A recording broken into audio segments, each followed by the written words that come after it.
Salaamaaleykum suñu mbokk yi j'espère que yéen a ngi am jàmm donc 9h moo jot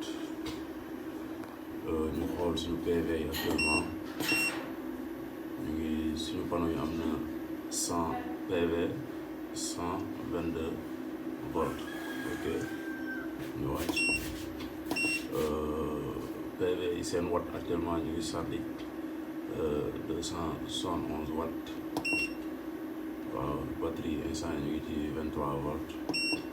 ce matin la ok output load fii load bi boo ñëwee si load bi bon load bi moom moo lay wan waa kër gi actuellement lan la ñuy consommer actuellement waa kër gi ñu ngi consommer 7%. Donc fii nii lampe bi ak genre baromètre bi boo ko gisee par défaut nii lay wàccee 25. soo ko taalee rek 25% lay def léegi nag fii bu demee ba yéeg nga xam ne yaa ngi consommer plus de 25% maanaam 100% jëm kaw ok donc lii mooy mode standard ok donc nga gis ni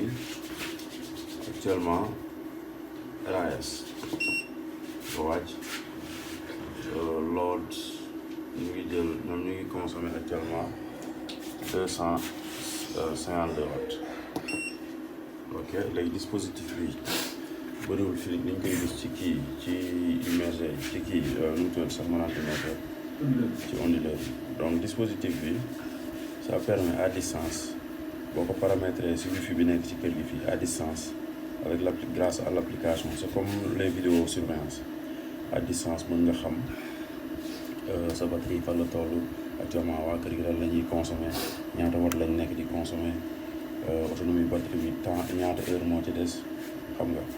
à travers ce dispositif là donc bii ça vient avec l'onduleur vous voyez ce qui veut dire que gars yi dañuy innover tout le temps donc ñun tamit sénégalais yi tamit ñun gouvernement war na si jàpp suñu jeunes techniciens yi ñu booster leen xam nga ñuy créer genre yi ñun aussi ñuy créer suñu onduleur hybride made in Sénégal di ko jaay moins cher c'est possible rien n'est impossible. Rien n'est impossible donc dispositif bi mooy pour batterie yi fi leen jaar ba pare c'est visible yi soog a ñëw ci onduleur bi fii suñuy PV entrée la maanaam suñu PV input moins plus ak moins baa ngi plus ak nii plus moins ok suñu dispositif actuellement bon fii mooy suñu input maanaam suñu courant Senelec moo dugg si ginnaaw fële output mooy courant bi onduleur di produire donc actuellement bu defee nii ce qui veut dire que day bypass bon suy bypass rek ce qui veut dire que batterie yi feesagul wala charge bi amagul performance naaj bi génnagul carrément